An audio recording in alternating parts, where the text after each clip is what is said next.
Hello everyone, state PCS hub में आप सभी का स्वागत है। हिस्ट्री के क्वेश्चन सीरीज़ में हम आज कुछ आगे के क्वेश्चंस को और देखते हैं। आप चैनल पे नए हो तो चैनल को सब्सक्राइब कर लें, वीडियो को लाइक करें और ज़्यादा से ज़्यादा शेयर करें। आइए देखते हैं इसमें पहला क्वेश्चन है, निम्नलिखित में किस व्यवस्था का विरोध सर जॉन शोर द्वारा किया गया था। तो इसमें सही आंसर हो जाएगा ऑप्शन ए अस्थाई बंदोबस्त। अस्थाई बंदोबस्त ये लॉर्ड कॉर्नवालिस के द्वारा स्थापित एक व्यवस्था थी जिसका विरोध जॉन शोर द्वारा किया गया था। अगला क्वेश्चन देखते हैं, भारत में उपनिवेशी शासनकाल में होम चार्जेस भारत से संपत्ति दोहन का महत्वपूर्ण अंग थे। निम्नलिखित में कौन सी निधि होम चार्ज की संगठक थी। इसमें कूट दिए हुए हैं तो इसका सही आंसर हो जाएगा ऑप्शन ए। इसमें केवल पहला ही सही है, बाकी दोनों और गलत हैं। लंदन में इंडिया ऑफिस के भरण पोषण के लिए प्रयोग में लाई जाने वाली निधि, ये सही है। अगला क्वेश्चन देखते हैं, अस्थाई बंदोबस्त किया गया था। अस्थाई बंदोबस्त किया गया था, इसमें सही आंसर हो जाएगा ऑप्शन ए। अस्थाई बंदोबस्त जो है यह जमींदारों के साथ किया गया था। अस्थाई बंदोबस्त लॉर्ड कॉर्नवालिस की व्यवस्था थी, जो इसके पहले यह 10 साला व्यवस्था के नाम से जानी जाती थी। 1793 में इसका नाम परिवर्तित होकर अस्थाई बंदोबस्त कर दिया गया और यह भारत के लगभग 19% राज्यों पर लागू की गई थी। अगला क्वेश्चन देखते हैं, सूर्य अस्त कानून का क्या अभिप्राय था। तो इसमें हमारा सही आंसर हो जाएगा ऑप्शन बी। सही आंसर हो जाएगा ऑप्शन बी। अस्थाई बंदोबस्त के अनुसार अगर लगान एक निश्चित दिन तक सूर्यास्त तक जमा नहीं हुआ तो जमींदारी की नीलामी की जा सकती थी।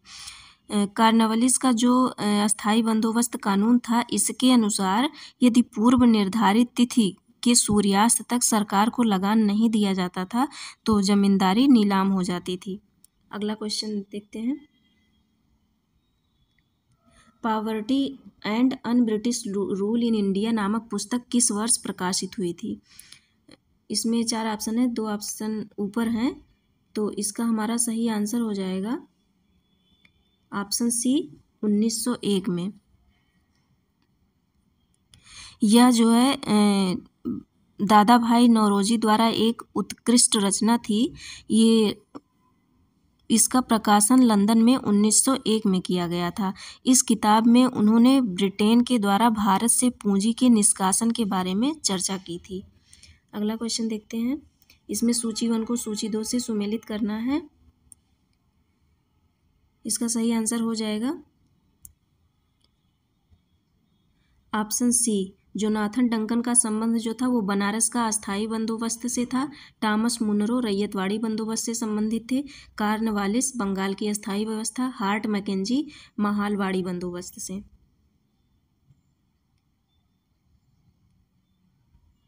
अगला क्वेश्चन देखते हैं, भारतीय राष्ट्रीय कांग्रेस ने निम्नलिखित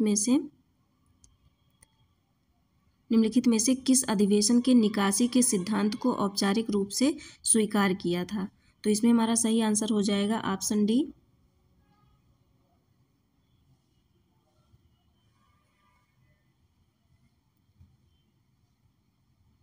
भारतीय राष्ट्रीय कांग्रेस ने 1896 ईस्वी में कलकत्ता अधिवेशन में धन निकासी के सिद्धांत को औपचारिक रूप से स्वीकार किया था।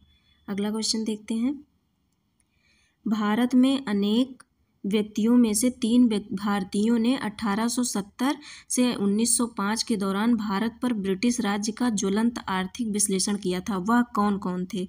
तो इसका सही आंसर हो जाएगा ऑप्शन ए। दादा भाई नौरोजी, राणा डे, आर.सी. दत्त। इन तीनों लोगों ने अपना अलग अलग विचार दिया था। अगला क्वेश्चन देखते हैं,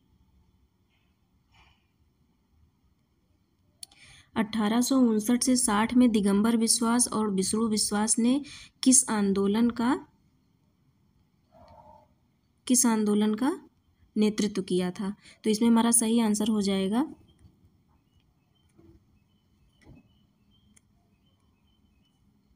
ऑप्शन सी नील विद्रोह का। दिगंबर विश्वास और विष्णु विश्वास ने नील विद्रोह का नेतृत्व किया था। नील विद्रोह जो है यह नील की खेती के विरोध में किसानों के द्वारा किया गया था और यह किसानों का पहला सफल आंदोलन था। यह अंग्रेज़ों के खिलाफ था। अंग्रेज ज़बरदस्ती किसानों से नील की खेती करवाते थे, जबकि किसान अपने खेत में चावल की खेती करना चाहते थे। इसलिए उन्होंने ये विद्रोह किया था। ये विद्रोह 1859 से 60 के बीच में हुआ था। इसके पहले ये जो लास्ट है फरायजी आंदोलन, ये भी किसानों का ही आंदोलन था और अंग्रेज़ों के खिलाफ था, लेकिन ये सफल नहीं हुआ था। नील विद्रोह जब हुआ तो ये विद्रोह सफल हुआ। मुंडा विद्रोह का नेतृत्व बिरसा मुंडा ने किया था। इसमें कूका विद्रोह है। कूका विद्रोह का नेतृत्व जो है वो भगत जवाहर मल के द्वारा किया गया था। अगला क्वेश्चन देखते हैं। निम्नलिखित में से कौन सा कथन असत्य है? इसमें बताना है कौन सा कथन असत्य है। तो इसमें 4 ऑप्शन है। पहला है संथाल विद्रोह 1865 में हुआ। यही कथन असत्य है। हमारा ऑप्शन यही सही हो जाएगा, क्योंकि संथाल विद्रोह जो था वो 1855 से 56 के बीच हुआ था। 1855 से 56 के बीच हुआ था। ये संथाल विद्रोह भी कृषि करने वाली जनजाति थी, जिसका निरंतर दमन किया जाता था। अपने दमन के विरोध में इन्होंने यह विद्रोह शुरू किया था। अगला क्वेश्चन देखते हैं। 1859 के नील विद्रोह को अनिवार्यतः प्रभावित करने वाला नाटक नील दर्पण किसके द्वारा लिखा गया है? तो यह जो है नील दर्पण दीनबंधु मित्र के द्वारा लिखा गया है। इसमें हमारा सही आंसर हो जाएगा ऑप्शन डी। दीनबंधु मित्र जो है ये नील दर्पण नाटक लिखे हैं, जिसमें उन्होंने नील विद्रोह की चर्चा की हुई है। नील विद्रोह के बारे में उन्होंने अपने इस नाटक में बताया है। अगला क्वेश्चन देखते हैं। इसमें सूची 1 को सूची 2 से सुमेलित करना है।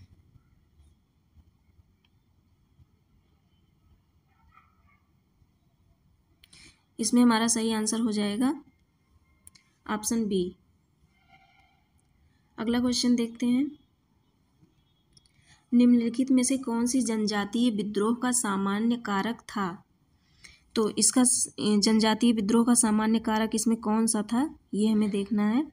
तो इसका सही आंसर हो जाएगा ऑप्शन बी। औपनिवेशिक प्रशासन द्वारा जनजातियों की पृथकता को समाप्त करना और उन्हें उपनिवेशवाद की परिधि में लाना, ये मुख्य कारण था जनजातीय विद्रोह का। अगला क्वेश्चन देखते हैं। इसमें सूची 1 को सूची 2 से मिलान करना है। ये जो भील विद्रोह था ये खान देश के ब्रिटिश अधिग्रहण के साथ प्रारंभ हुआ था। तो भील का संबंध खाना देश से है, तो पहले का 4 होगा। तो इसको हम ऑप्शन में देखते हैं। फर्स्ट में 4 किस में है, तो लास्ट डी ऑप्शन में है। तो हमारा सही आंसर हो जाएगा ऑप्शन डी। और जो है इसमें जो और दिया है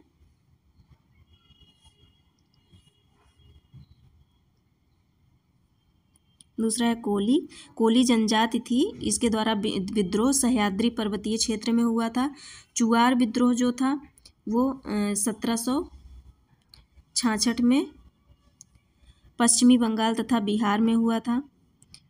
और ये लास्ट है खासी जो है एक जनजाति थी, मेघालय और असम की पहाड़ियों पे रहती थी, उसके द्वारा हुआ था।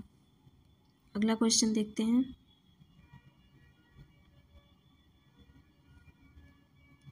नील आंदोलन का जमकर समर्थन करने वाले हिंदू पैट्रियाट के संपादक थे। तो इसका सही आंसर हो जाएगा ऑप्शन बी, हरीश चंद्र मुखर्जी। नील आंदोलन जो था ये हरीश चंद्र मुखर्जी ने अपने हिंदू पैट्रियाट में इसका थोड़ा बहुत उल्लेख किए हैं और उसके द्वारा ये प्रसारित किए हैं कि नील विद्रोह क्यों हुआ था, किसके लिए हुआ था, तो इसका वो समर्थन भी किए हैं। अगला क्वेश्चन देखते हैं।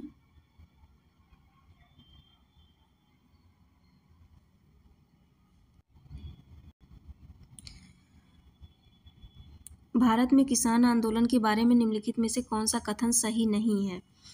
ये किसान आंदोलन के बारे में सारे कथन हैं, इसमें कौन सा सही नहीं है आपको ये बताना है। तो इसमें हमारा सही आंसर हो जाएगा ऑप्शन बी, कांग्रेस सोशलिस्ट द्वारा 1938 में उत्कल किसान संघ की स्थापना की गई।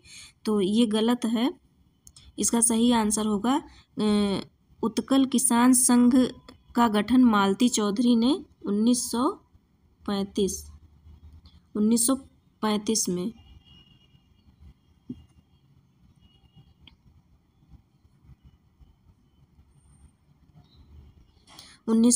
में किया था। अगला क्वेश्चन देखते हैं, अस्थाई बंदोबस्त किसके शासनकाल में प्रारंभ किया गया था।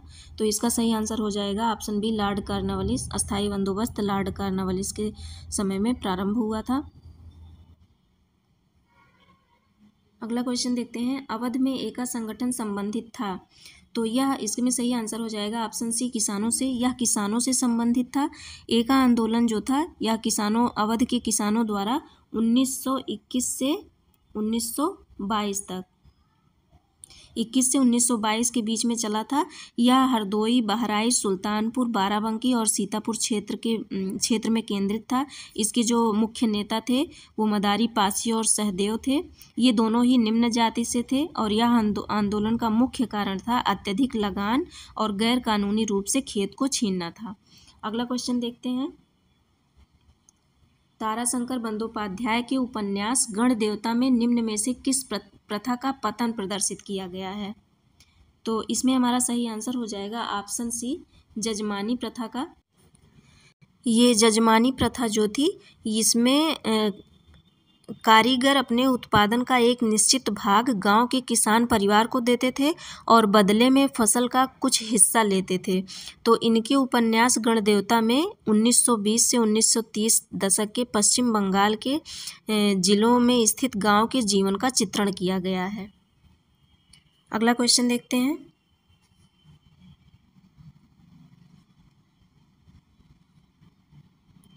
19वीं सदी के उत्तरार्ध में हुए निम्न कृषक विद्रोह को सही कालक्रम में सजाना है।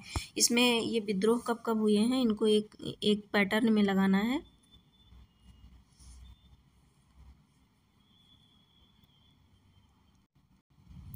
इसमें पहला है पंजाब का कूका विद्रोह। पंजाब का कूका विद्रोह हुआ था 1860। पवाना जिले का कृषक विद्रोह, पवाना जिले का कृषक विद्रोह जो था ये हुआ है 1872 से 75 के बीच में। बंगाल का नील विद्रोह हुआ है 1859 से 60 के बीच में। और दक्कन का कृषक आंदोलन, ये दक्कन का कृषक विद्रोह जो था ये 1875 में हुआ था। तो इसमें हमारा सही आंसर हो जाएगा ऑप्शन डी, तीसरा पहले है। बंगाल का नील विद्रोह सबसे पहले 1859 में हुआ था। इसमें हमारा सही आंसर ऑप्शन डी हो जाएगा। अगला क्वेश्चन देखते हैं, विऔद्योगीकरण को निम्नलिखित विऔद्योगीकरण किसको संदर्भित करता है। तो इसमें हमारा सही आंसर हो जाएगा ऑप्शन डी, ये ऊपर के तीनों चीज़ों को संदर्भित करता है। विऔद्योगीकरण का मतलब होता है परंपरागत भारतीय हस्तशिल्प उद्योगों का पतन। अगला क्वेश्चन देखते हैं, भारत में व्यय प्रशासन का शाही आयोग के रूप में किसे जाना जाता था। तो इसका सही आंसर हो जाएगा ऑप्शन सी, वेल्बी कमीशन को। वेल्बी कमीशन की स्थापना ब्रिटिश सरकार के द्वारा भारत में व्यर्थ खर्च की जांच के लिए की गई थी। इसकी स्थापना 1895 में इसकी स्थापना 1895 में की गई थी। इस आयोग के कुछ सदस्य थे, उनके नाम हैं लॉर्ड वेल्बी, लॉर्ड चमन, टी.आर. बुकानन, विलियम वेडरबर्न, दादा भाई नौरोजी, विलियम एस, ये सारे इनके सदस्य थे। अगला क्वेश्चन देखते हैं, हूल नामक आंदोलन से 19वीं शताब्दी की कौन सी जनजाति संबंधित है। तो इसका सही आंसर हो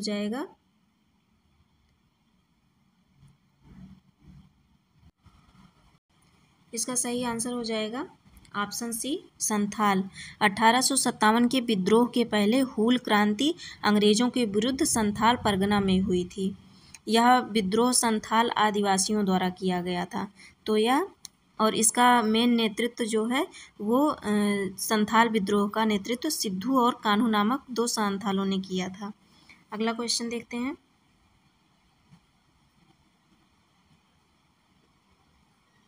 निम्नलिखित संगठनों को उनकी स्थापना के वर्ष के अनुसार लगाइए। तो ये कुछ संगठन के नाम दिए हैं, इनकी स्थापना कब हुई थी। पहला है all India trade union Congress, इसकी स्थापना हुई थी 1920 में। दूसरा है Indian national trade union Congress, इसकी स्थापना हुई थी 1947 में। तीसरा है independent labour party of India, इसकी स्थापना हुई थी 1936 में। और चौथा है हिंदुस्तान सोशलिस्ट रिपब्लिकन एसोसिएशन, इसकी स्थापना हुई थी 1928 में। तो इसमें सबसे पहले कौन है, सबसे पहले फर्स्ट वाला है 1920, उसके बाद है लास्ट वाला। तो इसका सही आंसर हो जाएगा, 2 ऑप्शन और ऊपर हैं, सही आंसर हो जाएगा 14। तो इसका सही है ऑप्शन है ऑप्शन डी। ऑप्शन डी में पहला और चौथा, इसलिए ऑप्शन डी इसका सही आंसर हो जाएगा। अगला क्वेश्चन देखते हैं। इसमें दिया है असत्य को पहचानिए, इसका सही आंसर जो है वो हो जाएगा ऑप्शन डी। भारत का पहला रसद जलमार्ग व संचार स्कूल का उद्घाटन शिलांग में किया गया, ये कथन असत्य है। ये इसका सही आंसर होगा, ये सही होगा। भारत के पहले रसद जलमार्ग व संचार स्कूल का उद्घाटन जनवरी में केंद्रीय मंत्री सर्बानंद सोनोवाल द्वारा अगरतला त्रिपुरा में किया गया था, इसलिए आंसर गलत है। अगला क्वेश्चन देखते हैं।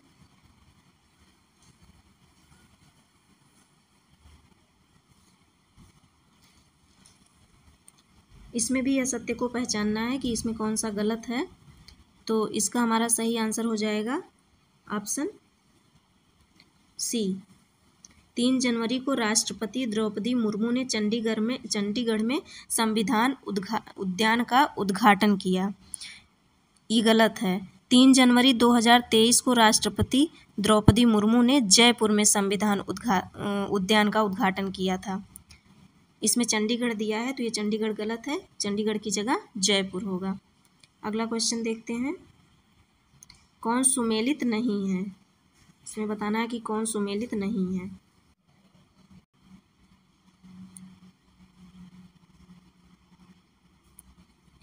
इसका सही आंसर हो जाएगा ऑप्शन सी, शिव सृष्टि थीम पार्क। इसको ये उज्जैन में दिया है, ये उज्जैन में नहीं है, ये है पुणे में, इसलिए ये गलत है। बाकी और तीनों ऑप्शन सही हैं। अगला क्वेश्चन देखते हैं। Uttar Pradesh global investors summit 2023 से संबंधित कथनों पर विचार कीजिए। तो इसमें ये जो चौथा ऑप्शन है ये असत्य है, बाकी तीनों सही हैं। तो इसका सही आंसर हो जाएगा ऑप्शन ए। 1, 2, 3 सही हैं, चौथा गलत है। चौथा गलत क्यों है, इसका सही होगा कि Uttar Pradesh global investors summit जो है ये 2023 में 10 से 12 फरवरी के मध्य लखनऊ में हुआ था। इसका उद्घाटन प्रधानमंत्री नरेंद्र मोदी ने किया था, इसलिए यह गलत है। अगला क्वेश्चन देखते हैं। 20 मार्च को विश्व प्रसन्नता दिवस पर संयुक्त राष्ट्र निर्वहनीय विकास समाधान नेटवर्क द्वारा जारी वर्ल्ड हैप्पीनेस रिपोर्ट 2023 में भारत को 137 देशों की सूची में 126वां स्थान प्राप्त हुआ, जबकि प्रथम 3 स्थान पर रहे। तो इसमें हमारा सही आंसर हो जाएगा option D, Finland, Denmark, Iceland. ये प्रथम 3 स्थान पर थे, फिनलैंड, डेनमार्क और आइसलैंड। इस वीडियो में इतना ही, मिलते हैं नेक्स्ट वीडियो में। Thank you.